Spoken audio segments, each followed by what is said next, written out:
அவினாசி என்ற பேர் எவ்வளோ பெரிய ஒரு யோக கலாச்சார பேர் தெரியுமா? அவினாசி. திருவாசகத்தில் கடைசி வரை அரிய பொருளே அவினாசி, அப்பா பாண்டி வெல்லமே, தெரிய அரிய பரஞ்சோதி, செய்வது ஒன்று அரியணை. அதாவது இதுக்கு என்ன அர்த்தம்? அவினாசி, நாசி சுவாசம். அவினாசின்னா என்ன அர்த்தம் தெரியுமா? அவினாசி அப்படின்னா உள்ள போற ஆக்சிஜன், பிராணவாயுன்னா ஆக்சிஜன், உள்ள போற பிராணவாயு உள்ள போய் பேர்ன் ஆகுது. அப்போதான் அது கார்பன் டை ஆக்சைடை வெளியே வருது. இதுக்கு பேர் அவிதல். இப்போ ஒரு வண்டி வைக்கிறீங்க, ஒரு பைக் ஓட்டுறீங்க இல்லைங்களா? பைக்கில் பெட்ரோல் இன்ஜினுக்குள்ளே போனால் தான் அது வந்து ப்ராசஸ் ஆகும், அதாவது பேர்ன் ஆகும்.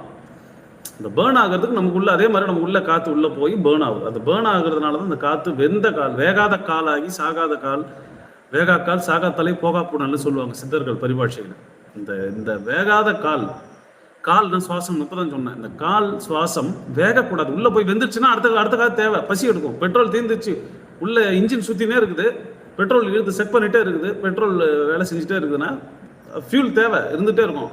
உள்ள போற ஃபியூல் பேர்ன் ஆகாம இன்ஜின் சுத்திட்டே இருந்ததுன்னா, பேர்ன் ஆகாம எனர்ஜி பாட்டு இருந்துட்டே இருந்ததுன்னா பெட்ரோலுக்கு வேலை இல்லைல்ல. அதுதான் அவினாசி. அரிய பொருளே அவினாசி, அப்பா பாண்டி வெல்லமே. பாண்டின்றதுக்கு பதில் நான் நிறைய பதில சொல்லியிருக்கேன். தென்பாண்டி நாட்டன்னா தெற்கு, உடம்புல தெற்கு வடக்கு எது, பாண்டினா எது, இதை நான் சொல்லியிருக்கேன். சரிங்களா? அதனால நம்ம நேரங்களுக்கு தெரியும். அரிய பொருளே அவினாசி, தெரிய அரிய பரஞ்சோதி. இந்த பேர்ன் ஆகாம நின்றுது, சுவாசம் ஒடுங்குச்சுன்னா தெரிய அரிய பரஞ்சோதி. இந்த பரத்தில் இருக்கக்கூடிய ஜோதி நமக்கு நெத்திப்பொட்டில் தெரியும், நீல நிற ஜோதி. செய்வது ஒன்றும் அரியணே அப்படின்னு திருவாசகத்தில் வந்த வரி.